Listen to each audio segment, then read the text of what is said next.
Are these Bill Murray's hands? Or these? How about these? I know these hands belong to a character Bill Murray plays, but how can I be sure they don't belong to a hand double? I can't. Me neither. Hand doubles are out there and making a living. I'm pretty sure these soft, hairless hands belong to a pretty bad one.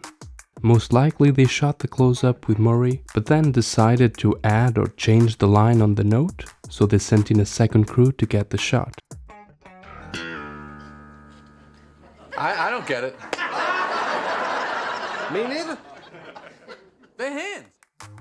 I know these are Bill Murray's hands, because the camera pans up to show how they attach to the arms and elbows and shoulders and neck, which in turn hold a bit that says, "Hello Winston." Hello, Winston. But that's not always the case. I started collecting Murray's digits as part of a different project, something that could be described as an in memoriam for the living. To make it, I usually scroll through an actor's oeuvre, chronologically, and look for the moments I feel better illuminate who they are as a performer.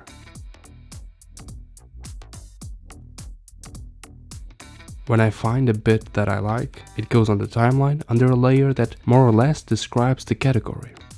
Then I put it all together in a more or less coherent homage to the actor in question. Links below. With Murray, the most obvious category was silliness, followed closely by asshole, under which sit the moments where Bill Murray is an asshole. I see. But there was also dancing, singing, deep thoughts. You will receive total consciousness. But the hands category posed an obvious problem. I couldn't in good conscience use the piano scene from Groundhog Day, only to have some smartass point out that a hand double was used in these scenes. So I set out to become the world's foremost authority on Bill Murray's hands. I found the shots that included both his hands and face, so I could be sure it was him. I mapped out the distinguishing traits, counted the creases, took note of the veins on top, and realized they make a W shape on the right hand. Huh. I estimated the ratio between palms and fingers, and observed the bulginess of the knuckles, the hairs on the back. Some I could easily identify as fakes. But if the weather is cold, the veins won't show, and the lighting could really throw a wrench in my hair-hand theories. The hands category was just one of many, and I probably would end up ditching it altogether. But I convinced myself it was worth the effort. It's worth it to create a category called Bill Murray Explains Basketball, because it might work in tandem with Space Jam. There are 5 guys. They play offense and defense, but they play at different ends of the court, and they switch sides at halftime. It didn't, but it's part of the process.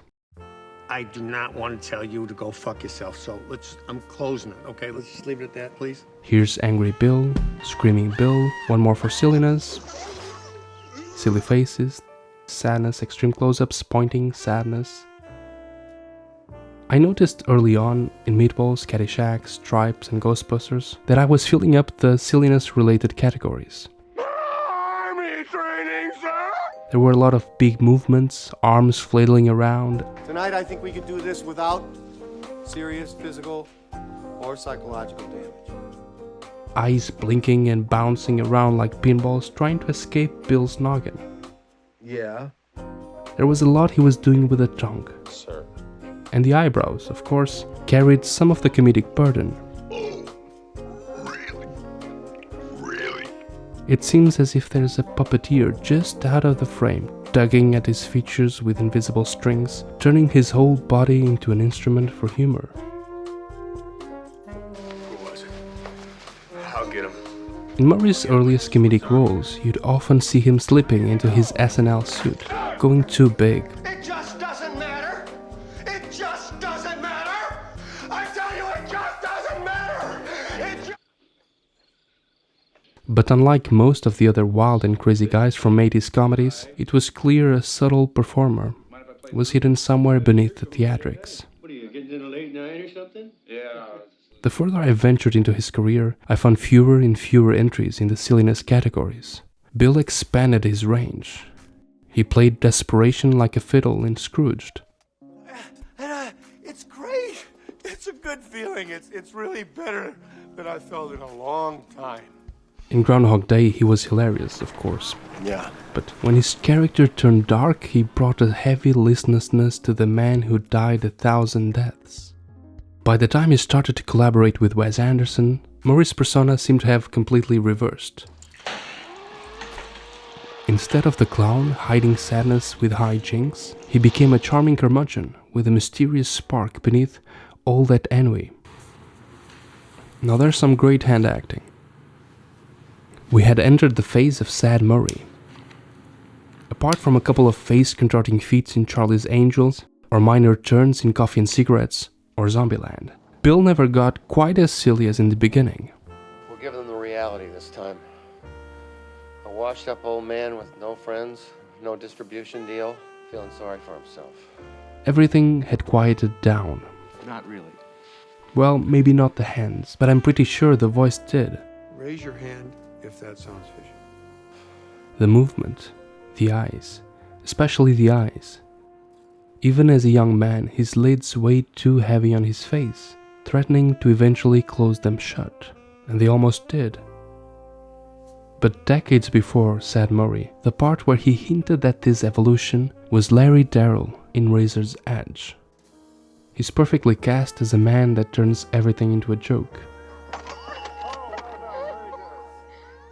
On the eve of departing for World War I, he bids farewell to his longtime friend and former beau. The eyes are unblinking, the body steady, and when he smiles, his eyes don't. Your poems. Well, this is great. Now I'll have something to read to the guys in the trenches at night. You used to like them. Well, they're good. I always liked the poet. And all of a sudden, he returns to an embittered SNL routine. But you just couldn't control yourself, could you? Oh, Bob. Oh, Bob, don't. Oh, Bob, don't. Stop. Whatever you do, Bob, don't. Oh, Bob. But for the first time, he gives something away. If I fake it, then I don't have it. He's faking. He's full of grief, but play-acting a version of himself that is happy and carefree. He's a faker, and always was. He fakes athletic prowess, he fakes affection, he fakes love. I need you. Come on, John. I knew that wasn't going to sound good. He fakes confidence when he sings to the point that you can't tell if, despite those atrocious notes bellowing out of his broken pipes, he actually truly believes he can sing. By means of fakery, Bill Murray, the actor, and the man have both managed to shine in the spotlight for 50 years while remaining mysterious and unknowable. I'm reminded the French author Agnès Varda devoted an entire film to her soon-to-be-departed husband, Jacques Demy. Throughout the film, she intersperses extreme close-up shots of his skin, his clothes, his face. These shots serve as a form of remembrance, a way to capture the details that will eventually be forgotten. I guess in trying to arrive at the truth of Murray's hands, I hope not exactly to remember, but to learn. To somehow solve the mystery of Bill Murray. And if these hands aren't his, or these, at least I know these hands are real. These hands aren't faked.